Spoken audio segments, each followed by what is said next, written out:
इस किले को कोई जीत ही नहीं पाया। इसका नाम है फोर्ट ऑफ जंजीरा। यह किला भारत की शानदार इंजीनियरिंग का उदाहरण है। आप से 90% लोगों ने इसका नाम तक नहीं सुना होगा कि फोर्ट ऑफ जंजीरा भी कोई चीज है।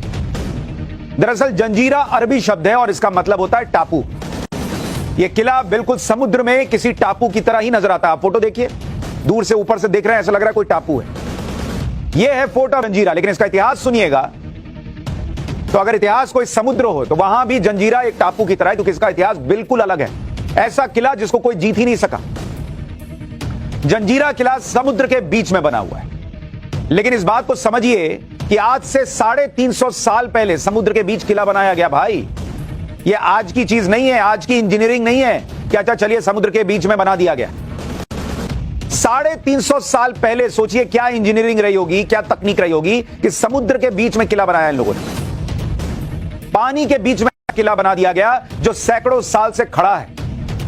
आज आपको इसी जंजीरा किले के इतिहास के बारे में बताऊंगा तो आप हैरान रह जाएंगे। पहले आपको बताता हूं कि जंजीरा किला की लोकेशन क्या है। जंजीरा किला महाराष्ट्र के रायगढ़ जिले में मुरूद नाम के गांव के पास बना हुआ है। जंजीरा किला चारों तरफ से अरब सागर से घिरा हुआ है। देख रहे हैं मैप में, किले तक पहुंचने का कोई मार्ग ही नहीं है। सिर्फ नाव से या पानी के जहाज से जंजीरा किले तक पहुंचा जा सकता है। कोई सड़क नहीं जाती कि आप गए गाड़ी से देख के चले आइएगा। जंजीरा किला देखने में जितना शानदार है उतना ही इस किले की खासियत भी है। जंजीरा किले की डिजाइन में ही वो राज छिपा है जिसकी वजह से इसे कोई जीत नहीं पाया। जंजीरा किला 22 एकड़ में फैला हुआ है और किले की दीवारें 40 फीट ऊंची हैं। 40 फीट का मतलब है कि करीब 6 फीट के ऑलमोस्ट 7 लोग एक के ऊपर एक चढ़ के खड़े होंगे तब जाके दीवार फांद पाएंगे।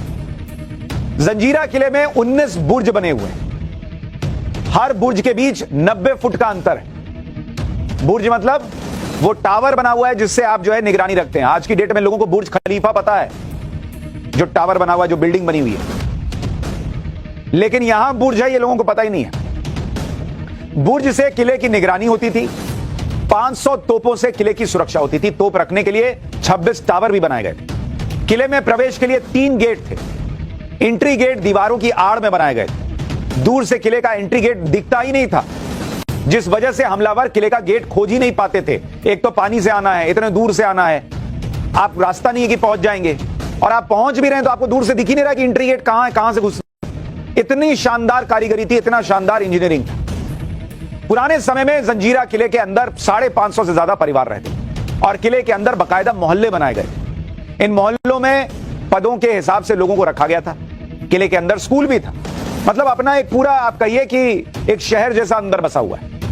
किले के अंदर ही लोग खेती भी करते थे, क्योंकि भाई समुद्र के बीच में अब कहां रोज निकल कर जाएंगे और खेती करके आएंगे। तो अंदर ही, जैसे आजकल सोसाइटीज बनती हैं, अंदर ही दुकानें हैं, अंदर ही स्कूल खुल जाता है, अंदर ही क्रिकेट ग्राउंड हो जाता है, सब कुछ अंदर ही हो जाता है। वैसा ही सिस्टम 350 साल पहले। अच्छा, किले के गेट इस तरह से बनाए गए थे जो दूर से किसी को दिखाई नहीं देते थे। इसके अलावा किले से जाने वालों और आने वालों की निगरानी भी होती थी। इसके लिए गेट पास जारी किया जाता था। जैसे आज की डेट में गेट पास लगता है कई सुरक्षित जगहों पर जाने के लिए, और गार्ड देखता है अच्छा गेट पास है, जाइए। अच्छा गेट पास नहीं है, दूर हटो। तो वैसा गेट पास उस जमाने में देते थे। किले से बाहर जाने और अंदर आने की कहानी भी बहुत दिलचस्प है। किले से बाहर जाने वालों को एक मुहर दी जाती थी। यह मुहर एक तरह से गेट पास का काम करती थी। किले में वापस आने पर वही मुहर चेक की जाती थी कि जो लेके गया है वही लौट रहा है कि नहीं, ये कैसे पता चलेगा। तो मुहर चेक करते, अच्छा यही लेके गया था, चलो जमा कराओ। जैसे टोकन मिलता है आजकल, मुहर होने पर ही किले के अंदर एंट्री मिलती थी। जिससे मुहर खो जाती थी उसे किले के गेट पर मार देते थे। इतनी जबरदस्त सुरक्षा थी कि अगर कोई कहे कि अरे मैं गया, मुझसे मुहर जो है गुम हो गई, तो उस पर भरोसा नहीं करते थे, क्योंकि वो सुरक्षा से खिलवाड़ हो जाता, तो उसको वहीं मार देते थे गेट पे। तभी तो 350 साल कोई किले को भेद ही नहीं पाया। जंजीरा किले को इस तरह से बनाया गया था कि वहां रहने वालों को कोई परेशानी ना हो। किले के अंदर ही खाने पीने का सामान हो जाता था, क्योंकि खेती वहीं हो जाती थी। पीने के पानी के लिए झीलें बना दी गई थी। समुद्र के बीच में किला है लेकिन उसके अंदर झील है। यह वही झील है जो आपको दिखा रहा हूं, जो जंजीरा किले के अंदर बनी हुई है। किले के अंदर 2 झीलें हैं और दावा किया जाता है कि इन दोनों ही झीलों का पानी मीठा होता था। और यह बड़ी हैरान करने वाली बात है कि समुद्र के बीच में किला बना हुआ है, समुद्र का पानी तो खारा होता है, उसका पानी पी के तो आप जिंदा नहीं रह पाएंगे। उसके बाद भी किले के अंदर झील में मीठा पानी था। अच्छा, आपको किले के अंदर रखी हुई तोपें भी दिखाता हूं। आज से 400 साल पहले किस तरह से समुद्र के बीच बने किले में ये तोपें पहुंचाई गई होंगी, अपने आप में आश्चर्य की बात है। समुद्र के बीच इतना बड़ा किला बन गया, उस किले में सोचिए उस ऊंचाई पर इतना भारी भरकम तोप है।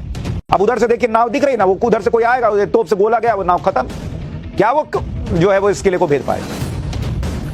इन तोपों को किले की दीवारों बने टावर्स पर रखा जाता था, लेकिन वहां पहुंचाया कैसे गया होगा, ये अपने आप में बड़ा प्रश्न। समुद्र के अंदर इतने शानदार किले का निर्माण कब और क्यों किया गया था, इसका इतिहास भी बहुत रोचक है। जंजीरा किले का इतिहास आपको बताता हूं। जंजीरा किले के निर्माण की बुनियाद 15वीं सदी में रखी गई।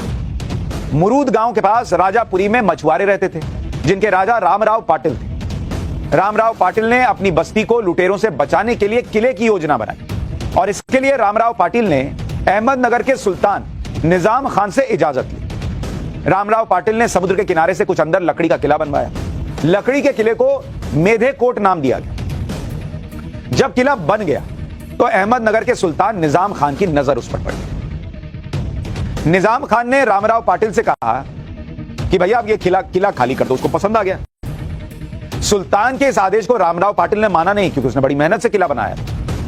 रामराव पाटिल के इस रवैये से अहमदनगर का सुल्तान नाराज हो गया और उसने अपने सेनापति पीरम खान को जंजीरा किला खाली कराने का आदेश दिया। पीरम खान अपनी तमाम कोशिशों के बाद भी जंजीरा किले में घुस ही नहीं पाया। भाई राजा को लगा कि है मेरे बोलने पे बनाया है, जाके हटा देंगे, मार देंगे, सबको ले लेंगे। भाई वो उसका सेनापति घुस ही नहीं पाया जंजीरा किले के अंदर। इसके बाद पीरम खान ने एक चाल चली। पीरम खान ने और उसके सैनिकों ने शराब व्यापारी बनकर जंजीरा किले के पास डेरा डाल दिया। पीरम खान ने रामराव पाटिल के लिए शराब के कई बैरल भिजवाए। इससे रामराव पाटिल खुश हो गया, उसको लगा कोई बिजनेसमैन आया है, शराब भिजवा रहा है। इस पर पीरम खान ने किला देखने की इच्छा जताई। इतना आपको शराब पिलाए हैं, आपको मजा आया है, तो थोड़ा अपना किला दिखाइए। रामराव पाटिल ने पीरम खान किले के अंदर बुला लिया, विश्वास कर लिया। पीरम खान अपने साथ कई बैरल शराब लेकर किले के अंदर पहुंचे। शराब के बैरल में पीरम खान के सैनिक छिपकर किले के अंदर गए। रात में जब रामराव पाटिल और उसके लोग नशे में धुत हो गए, तब पीरम खान ने हमला कर दिया। कुछ ही देर में जंजीरा किले पर पीरम खान का कब्जा हो गया। इस तरह रामराव पाटिल का बनाया हुआ लकड़ी का जंजीरा किला अहमदनगर के सुल्तान के कब्जे में आ गया। अहमदनगर के सुल्तान ने पीरम खान को हटाकर बुरहान खान को सेनापति बनाकर जंजीरा भेज दिया। बुरहान खान ने ही जंजीरा में रामराव पाटिल के बनाए किले को पत्थरों से और मजबूत बनवा दिया। अहमदनगर के सुल्तान को इस बात का एहसास हो गया कि जंजीरा किला बहुत इंपॉर्टेंट है, क्योंकि उस समय गुजरात, दमन और मैंगलोर के बीच समुद्री व्यापार का केंद्र था जंजीरा। जंजीरा अफ्रीका और खाड़ी देशों का व्यापार इसी मार्ग से होता था। यूरोप से भी व्यापारी इसी मार्ग से जंजीरा आते थे। मतलब वो पूरा बिजनेस का हब बन गया। सैन्य रूप से भी जंजीरा किले का इलाका महत्वपूर्ण था। अफ्रीका के इथोपिया के मूल निवासी व्यापार के लिए जंजीरा आते थे। इथोपिया से आए इन लोगों को सिद्दी कहा जाता था।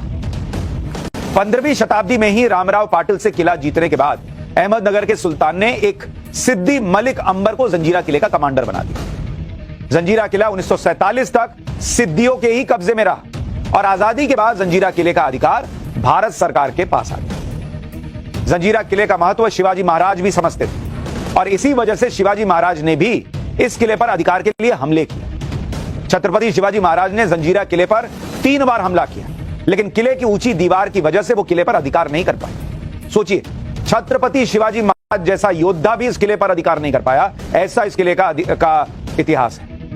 किले की 40 फीट ऊंची दीवारों पर चढ़ने के लिए मराठा सैनिकों ने काफी कोशिश की, लेकिन वो सफल नहीं हो पाए। शिवाजी महाराज के बाद उनके बेटे संभाजी राजे ने जंजीरा किले पर कब्जा करने की कोशिश की। कहा जाता है कि संभाजी महाराज ने सुरंग के जरिए जंजीरा किले तक पहुंचने के बारे में सोचा और इसके लिए संभाजी महाराज के आदेश पर जंजीरा किले के पास पद्मदुर्ग नाम का किला बनाया गया। पद्मदुर्ग किले से जंजीरा किले तक पानी के नीचे नीचे सुरंग बनाने की योजना बनाई गई कि नीचे नीचे चले जाएंगे, दीवार चढ़नी नहीं पड़ेगी। लेकिन जंजीरा किले की नींव इतनी गहरी थी कि पानी के नीचे उसमें छेद ही नहीं हो सका। सोचिए, समुद्र में इतनी गहरी नींव, क्या कमाल का काम उस वक्त किया गया है और कैसा बनाया गया है। शिवाजी महाराज और उनके बेटे संभाजी महाराज भले ही जंजीरा किले को जीत नहीं पाए, लेकिन जो रास्ता दिखाया, उन्होंने किले को जीतने की जो प्लानिंग की थी, उससे प्रेरणा लेकर मराठों ने जो नई प्लानिंग की, उससे जंजीरा का किला उनके कब्जे में आखिरकार आया। साल 1736 में पेशवा बाजीराव प्रथम ने जंजीरा पर हमले की योजना बनाई। चिमाजी राव अप्पा के नेतृत्व में मराठों ने जंजीरा किले पर हमला किया। मराठा सेना ने जंजीरा के सिद्दियों को हराया और किले के अंदर प्रवेश किया। हालांकि